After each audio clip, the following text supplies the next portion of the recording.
मित्रों नमस्कार। आप हैं बसंत गुरु जी के साथ। जीवन में बहुत सारी बातें जिसको हम किसी से शेयर नहीं कर पाते। हम किसी को अपनी मन की बातें बता भी नहीं सकते।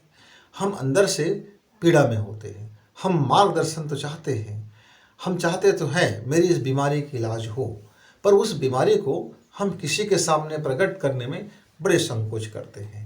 भय लगता है कि आदमी हमारे बारे में क्या सोचेंगे। सोचेंगे कि देखो तो ये इतना बीमार है। ये कौन सी बीमार है मित्रों? ये कौन सी ऐसी बातें हैं जिसको मैं बता रहा हूँ कि इस बीमारी को हम बता नहीं सकते, और हम बताने से सकचाते हैं, हम बताने से शर्माते हैं। हमें भय हो जाता है कि ये बीमारी का हमारे पता चला तो लोग क्या सोचेंगे। मित्रों, वो है मन के गंदे विचार। अब इस मन के गंदे विचार को घर में न मम्मी से रख सकते हैं, न पापा से रख सकते हैं, न भाई से रख सकते हैं, न बहन से रख सकते हैं, न अपने टीचर से रख सकते हैं, न गुरुजन से रख सकते हैं, न अपने किसी काउंसलर से रख सकते हैं। हम इस विचार को और दबाते रहते हैं और दबाते रहते हैं, और इस दबने के कारण हमारा विचार और गंदे होता चला जाता है। ये गंदे विचार क्या है?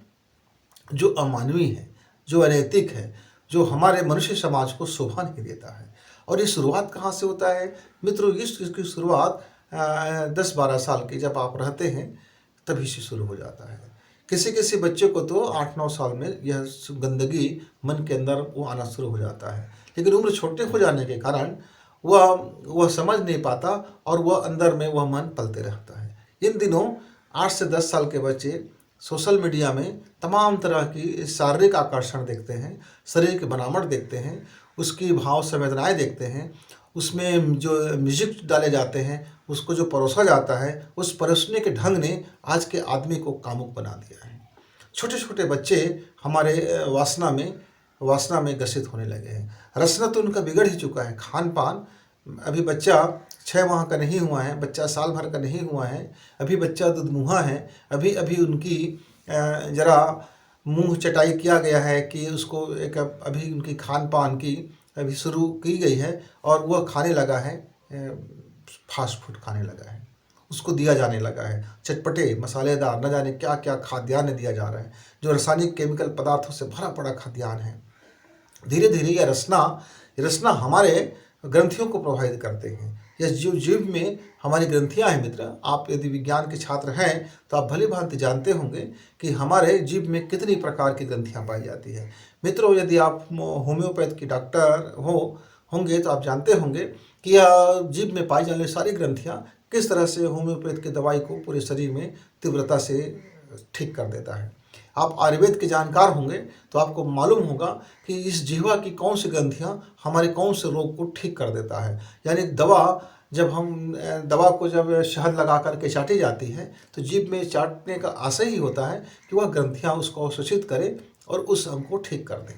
तो आयुर्वेद का और होम्योपैथ का और हमारी घरेलू चिकित्सा हमारी जिह्वा पे आधारित, हमारी रचना की ग्रंथियों पर आधारित बहुत सारी दवाइयाँ होती हैं, बहुत सारी दवाइयाँ होती हैं। खैर, और दवाइयाँ तो होते हैं जो पेट में जाके असर करते हैं, सूंघने पे असर होता है, देखने पे असर होता है, लगाने पे असर होता है।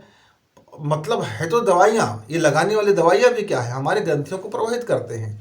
वहाँ की त्वचा में जो ग्रंथियाँ हैं उसको वो प्रभावित करते हैं और हमारे जीवन में बदलाव आता है। तो जब ये ग्रंथियाँ देखने पे, सूंघने पे, चखने पर, स्पर्श करने पर, इस सब में जब वो हमारे रोगों को ठीक करता है मित्र, तो वो ऐसे ही चीज़ों पे हमारा रोग भी उत्पन्न हो जाता है। छोटा नन्हा सा बच्चा है, हाथ में मोबाइल है, अब सोशल मीडिया है, आप देख रहे हैं, उसने ऐसे क्लिक किया, आगे एक ऐसी जोड़ी आ गया जो सेक्स से भरा हुआ है, उन्नत शरीर है, उन्मादित दृश्य है, तरह तरह के दृश्य है, और ऐसे ऐसे दृश्य परोसे जा रहे हैं कि बुढ़ा से बुढ़ा आदमी भी काम उत्तेजना से ग्रसित हो जाए और बच्चा भी हो जाए। बच्चा का भी ग्रंथि विकसित हो रहा है, और वह ग्रंथि सोचता है क्या क्या क्या चीज़ हो रहा है।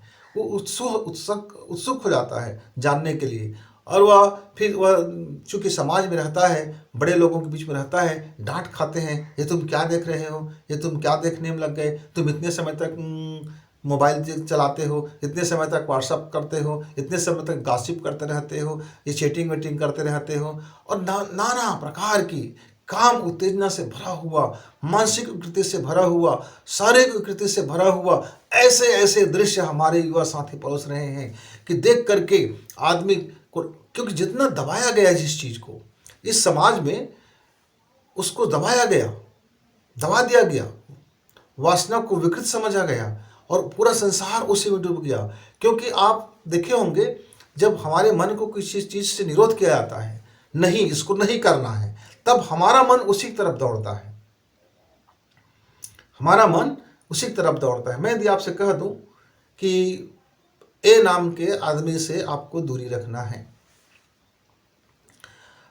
मैंने दबाव डाल दिया कि आप उस ए नाम के व्यक्ति के पास नहीं जाना है, मैंने आपसे बोल दिया कि इस ए नाम के व्यक्ति से आप 10 कदम दूर रखो, आपके दिमाग ने कहा से फिर कहा कोई 100 कदम दूरी बना करो, किसी ने कहा उसको सपने भी मत सोचना।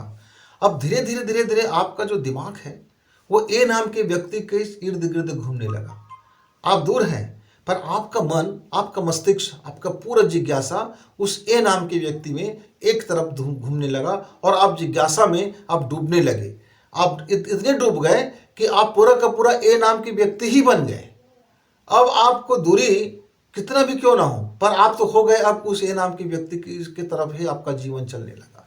मित्र, इसी तरह से समझने के बजाय हमारे समाज ने हमारे जीवन को समझने के बजाय उसको पर्दा किया, पर्दादारी किया गया मर्यादा के नाम से। ठीक है, मर्यादा जरूरी है, पर शिक्षा नहीं दिया गया, एजुकेशन नहीं दिया गया, उसको बताया नहीं गया, सही वक्त पे नहीं बताया गया, सही तरीके से नहीं बताया गया। अब हुआ क्या, अब हमारे यहाँ एक मंदिर है, अब जाके देखेंगे तो उसमें तरह तरह की काम वासना की मुद्राएं बनी हुई हैं, तरह तरह की है। अब आदमी अपने बच्चे के साथ जाता है, उस मंदिर में नहीं जाता है, बोलते हैं वहाँ घृणास्पद मूर्ति बनी हुई है। अच्छा, वह मूर्ति घृणास्पद कैसे हो गया, आप जरा समझाएंगे? नहीं वहाँ नहीं जाना है, नहीं वो बहुत गंदे चित्र हैं, नहीं वो वहाँ बहुत गंदे लोग रहते हैं, नहीं अरे वो गंदगी से भरे हुए हैं। आपने बच्चे के मन में वो गंदा गंदा गंदा गंदा कहकर उसकी जिज्ञासा इतना बढ़ा दिया कि अब वो सोचने लगा कि आखिर इसमें गंदगी क्या बात है, कहाँ है गंदगी। बच्चा कोई सवाल करे, अब जवाब डांट के लगाते हो। अब बच्चे के मन में अब दबी छुपी बात रह गई, अब वह चुपचाप उसको अकेले में, अंधेरे में, एकांत में अब उसको अंजाम देने लगा। यह धीरे धीरे धीरे धीरे आपके मन को, आपके जीवन को, आपकी लाइफ को, सबको तबाह करने लगा। क्यों? क्योंकि अब ये विचार, आपके जो निर्मल विचार था, जो जिज्ञासा के विचार था, जो जानना चाहते थे, अब वो दब जाने के कारण, दबाने के कारण, कुंठित होने के कारण, चोरी से छिपे देखने के कारण वह अधूरा ज्ञान खतरनाक हो गया, वह आधे अधूरा नॉलेज सबसे बड़ा खतरनाक हो गया और आपका उसका बुरा पक्ष में आप हावी हो गए। आप उसका आनंद लेने लगे, आप मन से, ख्वाब से, रसना से, जिह्वा से, शरीर से और तरह तरह के उपाय आप करने लगे और आपको सुख देता रहा, सुकून देता रहा, यद्यपि आपका जीवन तबाह होते रहे। मित्र, आप इसको इसलिए शेयर नहीं कर पाते क्योंकि कोई व्यक्ति कुछ कहता है कि देखो तो इसके मन में कितना गंदगी था। अब जबकि ऐसे ही गंदगी से भरा हुआ मेरा समाज है। क्यों? क्योंकि उसने अभी तक का सही एजुकेशन के माध्यम से उन्होंने अपने इस शरीर का विज्ञान को नहीं समझा। मित्र, आप शरीर के विज्ञान को समझ जाते, इस जीवन के विज्ञान को समझ जाते, इस नैतिक शिक्षा को समझ जाते, आप मानवीय पक्षों को समझ जाते, आप समझ जाते कि जीवन में इस उम्र का प्रभाव में कौन सा हार्मोन्स कब क्या स्राव करता है और क्यों स्राव करता है, इनकी प्रकृति क्या है, इनका गुणधर्म क्या है, इनकी आवश्यकताएं क्या है, इनकी अनिवार्यताएं क्या है। हमारे बहुत से लोग कहने लगे कि हर व्यक्ति को ब्रह्मचर्य का पालन करना चाहिए। यह बताए बगैर कि ब्रह्मचर्य का पालन क्यों करें, उसकी ग्रंथि से निकलने वाली ऊर्जाएं कहाँ जाए, उसकी उम्र से बहने वाली मानसिक स्वाद कहाँ जाए, मन में उठने वाली भाव तरंगे कहाँ जाए, मन में उठने वाली प्रेम भाव कहाँ जाए, शरीर की मांग कहाँ पूर्ति करे, शरीर में उठने वाली चीज़ों को कैसे बर्दाश्त करे, शरीर के अंदर में आने वाली गर्मियों को कैसे बर्दाश्त करे, शरीर में उठने वाली जो मांग है, जो डिमांड उठ रहा है, उसको क्या करे।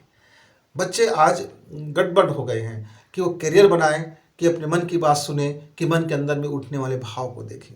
या तीनों के बीच में फंसा हुआ, त्रिकोण में फंसा हुआ आज का युवा चतुष्कोण बनाने के चक्कर में वह कहीं का कहीं नहीं रह जाता और भन चक्कर हो रहा है। मित्रों, तो मन में का कोई विचार गंदा नहीं होता। वह गंदा तब होता है जब हम उसको लपेट देते हैं, छिपा देते हैं, अनभिज्ञता रखते हैं, अनजाने में हम उसके वैज्ञानिक पहलू को नहीं समझ पाते, हम उसके प्रकृति को नहीं समझ पाते, हम नेचर के विरुद्ध काम करते हैं, हम चोरी छिपे यह काम करते हैं, हम उसको समझने के बजाय उसमें सिर्फ रस लेना शुरू कर देते हैं, हम उसको समझने के बजाय उस पर तरह तरह की मान्यताएं बनाना शुरू कर देते हैं, हम कुछ समझने के बजाय हम सब कुछ करते हैं, बस उसको समझते नहीं हैं, न उसकी प्रकृति को, न उसके विज्ञान को, न उसकी सामाजिकता को, न उसके प्रभाव को हम समझने की कोशिश नहीं करते, बल्कि उसमें तरह तरह की अपने मानसिक भाव, ख्वाब और डिजाइन तैयार करके हम उसमें उलझ जाते हैं। इस कारण से वह विचार को हम गंदा कहा देते हैं। मित्र, मन का कभी कोई विचार गंदा नहीं होता। तो समझिए, पहले तो जैसे जैसे आप उसको प्रकृति को समझेंगे, जैसे जैसे उसकी उपयोगिता समझेंगे, जैसे जैसे उसकी दुरुपयोगिता समझेंगे, जैसे जैसे उसकी गुण धर्म को समझेंगे, ईश्वर ने हमारे शरीर में यह ग्रंथि क्यों बनाया, यह हार्मोन्स क्यों बनाया, इस उम्र में वह हार्मोन्स यह कार्य क्यों करता है। पशु पक्षी, यहाँ तक कि आप देखे होंगे जो फूल है, जो जो जो जो अपना अभिव्यक्त करता है, जो चटक रंग निकालता है, वह भी अपने वंश को आगे बढ़ाने के लिए करता है। सारे इस जीव जगत में प्रकृति ने उसके नष्ट ना हो, उसका जीवन बचा रहे, तो उसको नैसर्गिक तरीके से, प्राकृतिक तरीके से उसको बताया गया कि आपका जीवन है, आप अपने तरह से संसार को बनाए रखेंगे। मनुष्य जगत ने विकास के नाम पर, सभ्यता के नाम पर अपनी प्रकृति से आगे उठा और उसने मर्यादाओं का लकीर खींचता चले गए, मर्यादाएं बनाते गए और इस समाज बनाता गया, समाज बनता गया। और बहुत सारी चीज़ें बहुत अच्छी हैं, पर बहुत सारी चीज़ों में अनावश्यक आवरण पैदा हो जाने के कारण अब वह मन में जो भी उठने वाले भाव तरंगे हैं मेरे युवा मित्रों का, जो खासकर 14-15 साल में, 18-19 साल में भाव तरंगे उठती हैं, उस बात को वह कहीं रख नहीं सकता, उसके बाबत कोई जानकारी नहीं ले सकता, उसके बाबत किसी अपने घर में किसी व्यक्ति से वह चर्चाएं नहीं कर सकता। इसके कारण से वह विचार का डायरेक्शन गलत हो जाता है, तो वो गलत दिशा में ट्रैक पे पहुंच जाने के कारण उसका जीवन भी गंदा हो जाता है और मन का विचार भी गंदा हो जाता है। मित्र, इसको अच्छा करने का 2 हित मार्ग है। पहला तो ये है कि आप शरीर विज्ञान को समझिए और उसको पूरी तरह से समझिए, हर पहलू को समझिए कि आपका शरीर में जो आपकी हार्मोन्स है वह इसका क्या कार्य है, वह हार्मोन्स इस वक्त क्यों अपने आप को प्रकट करता है और इसकी उपयोगिता क्या है, आपके हार्मोन्स की शक्ति क्या है, आपकी एनर्जी पावर क्या है, आपके मन की पावर क्या है, आपकी समझ की पावर क्या है, आपके विचार की पावर क्या है, आपका मस्तिष्क क्या है, आपका कैरियर क्या बनाना चाहते हो, आप जीवन में क्या चाहते हो, आप जीवन कैसा जीना चाहते हो। इसकी जब तक स्पष्ट रूप से डायग्राम नहीं रहेगा, आप भटकते ही रहेंगे और आपका विचार आज अच्छा होगा और फिर कल गंदा हो जाएगा। आज आपको लगा कि नहीं यार मुझसे गलती हो गया, अरे मैंने तो उस लड़की का नग्न तस्वीर देख लिया, अरे मैं तो उसका ऐसा वीडियो देख लिया, अरे मैं तो बड़ी गंदी वीडियो देख लिया, मैंने उसके साथ बड़ी गंदी बात कर ली, अरे मैं चोरी छिपे हमने बड़े गलत काम कर लिया। अब पछतावा से भर गए, अब भगवान के हाथ जुड़ने लगे, हे प्रभु मेरे मन में ऐसे कोई गंदे विचार मत लाना, मेरे से बड़ी गलती हो गया, अरे मेरे से बड़ी चूक हो गया। अच्छा ठीक है, अब अंदर से ग्लानि से भर गए, पश्चाताप हो गया, बहुत हो गया। अब आपका विचार अच्छा हो गया? नहीं मित्र, अभी भी आप विचार को दबा रहे हैं, अभी समझ नहीं रहे हैं। आप अभी भी एक विचार से दूसरे विचार को दबा रहे हैं, एक विचार से दूसरे विचार की हिंसा कर रहे हैं और आप दबाव डाल रहे हैं, उसके ऊपर आपने गलत किया इस बहाव को ला रहे हैं। मित्र, यदि आपके विचार तरंग उठा है वो गलत नहीं है, बस उसका सही समाधान करें, पूछें और जानकारी लें और समुचित मात्रा में जानकारी हो, एजुकेशन हो, आप उसके विषय में साहित्य पढ़ें, उसके विषय में शिक्षक से बात करें, अपने माता पिता से बात करें, उसके विषय में अपने जानकार लोगों से बात करें और मन में भाव तरंगे उठती है तो उसको अपने शेयर करें। किससे? जो घर में सक्षम है, जो इस चीज़ को जानते हैं। आप क्या करते हैं, एक मित्र दूसरे मित्र को शेयर करता है, वह मित्र उसमें अपना नमक मिर्च लगा करके उसको और अच्छा से बना देता है और विस्फोट कर देता है। आपके मन में थोड़ी सी बात उठा था, अब उसने आपके मन में एक ऐसा जिज्ञासा उत्पन्न कर दिया कि आप एक ऐसे आनंद के बारे में बात कर दिया, एक ऐसे रस के बारे में बात कर दिया कि आपका रात का चैन खत्म हो गया और आप उसके पीछे पील पड़े। आप उस एक ऐसे अनजान खुशी, एक अनजान आनंद, एक अनजान रस उसके पीछे आप इतने डूब गए कि आपको पूरा दुनिया दिखना बंद हो गया, क्योंकि वो तो हार्मोन्स का काम है ना। जिस तरह से आप बढ़ेंगे हार्मोन्स आपको उधर बढ़ा देगा। हार्मोन्स को ये नहीं पता है कि आप सही हो गलत हो, आपका दिशाएं गलत है, आपकी उम्र गलत, क्या कर रहे हो, हार्मोन्स को नहीं इससे मतलब है। हार्मोन्स को आपने बढ़ाया, बढ़ गया। अब जैसे मान लीजिए आपके पास आज 1 रुपये है, रुपया क्या मालूम आप क्या खर्च करोगे। आज 1 करोड़ है, 1 करोड़ रुपये को क्या मालूम कि आप क्या खर्च करोगे। रुपया नहीं जानता कि आप इसको कहाँ लगाओगे। रुपए का काम है, वो रुपए है बस। ग्रंथि और हार्मोन्स इसी तरह से आप जिस हार्मोन्स को बढ़ाते हैं वो हार्मोन्स अपना काम करना शुरू करता है। तो मित्र, यदि आपके मन में कोई ऐसी भाव संवेदनाएं जग गई है तो पहला तो काम ये करें कि आप उसके बारे में एजुकेशन प्राप्त करें, जानकारी प्राप्त करें, पढ़ाई प्राप्त करें और समुचित पढ़ाई करें। समझें उसको, समझ की बुद्धि से आप देखें। और आप अभी, आपका उम्र क्या है, 14 साल का है, 18 साल का है, 25 साल का है, क्या है। अभी पढ़ाई की उम्र है, करियर बनाने की उम्र है, या करियर बन चुका है। तो करियर बन चुका है तो फिर आपका रास्ता भटकेगा तो आपका पैसा बर्बाद होगा और आपका फिर परिवार बर्बाद होगा, फिर आपका घर बर्बाद होगा। तो क्या उस बर्बादी की कीमत पर आप अपने उस वासना की भूख मिटाओगे, और वो भी गलत तरीके से भूख है, अभी समझ नहीं उत्पन्न हुआ है। तो समझिए पहले क्या है ये, समझिए। ये शरीर की ग्रंथियां हैं, हार्मोन्स हैं, ये शरीर विज्ञान का मामला है, समझिए उसको। जैसे जैसे आप समझते जाएंगे वैसे वैसे ही आपका यह समाधान होता हुआ चला जाएगा। तो आप अपने मन की एनर्जी को डाइवर्ट करना सीखेंगे, डाइवर्ट करना सीखेंगे मित्र। यदि आपको सहयोग चाहिए, आप भीतर से अपने आप को संतुलित रख सके, अपने मन को साध सके, समझ सकें कि आपका यह जो हार्मोन्स है वह संतुलन बने, तो उसके लिए एक छोटा सा प्राणायाम है। क्या प्राणायाम है? आधे घंटे का प्राणायाम है। आप चाहो तो उस प्राणायाम का सहायता लेकर के आप अपने से हार्मोन्स को बैलेंस कर सकते हैं। देखिए, आपको क्या करना है, एक शांत जगह पे बैठ जाइए और पीले रंग का वस्त्र पहन लीजिए। सामने में एक पीले रंग का दीवार हो, नहीं है तो आप एक पीले रंग की कपड़ा टांग लीजिए, सूती का कपड़ा हो, आपका सूती का कपड़ा हो, किसी अन्य चीज़ों का बना हुआ ना हो, मखमली कपड़ा ना हो, एक काटन सूती का कपड़ा हो सामने में। और वहाँ आप उस सामने में आप आंख मिला करके उस कपड़े की कलर को देखते रहिए। त्राटक कीजिए, 5 मिनट त्राटक करें, रीढ़ की हड्डी सीधी से बैठ जाए और आप इस तरह से त्राटक करें और अपने मन से कहें कि मेरा मस्तिष्क जानता है कि मेरे शरीर का उपचार वो कर लेता है। उपचारक शक्तियाँ, मेरे मस्तिष्क का उपचारक शक्तियाँ अपनी उपचार कर रही है, अपना उपचार कर लेती है। मेरा शरीर हार्मोन्स संतुलित है, हार्मोन्स संतुलित, मन संतुलित, ऊर्जा संतुलित, प्राण संतुलित, विचार संतुलित, मन में शुभ विचार, मन में सकारात्मक विचार।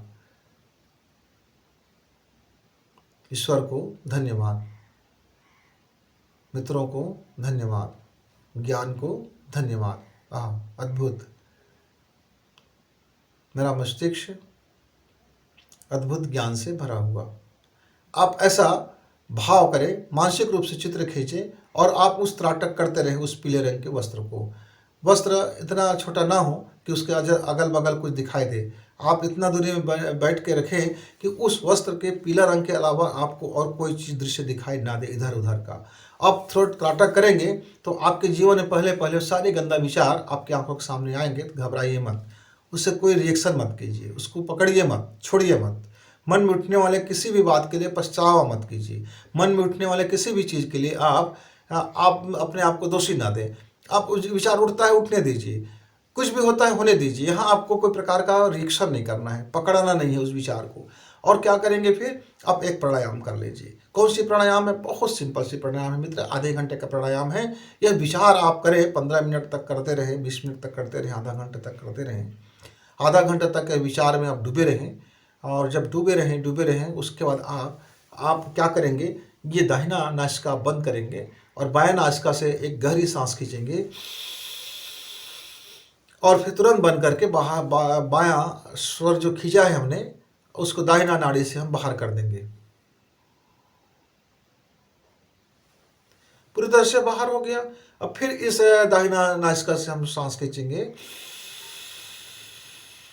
पूरी पेट में भर गया, बिना कुंभक के हम बायां से बाहर कर देंगे।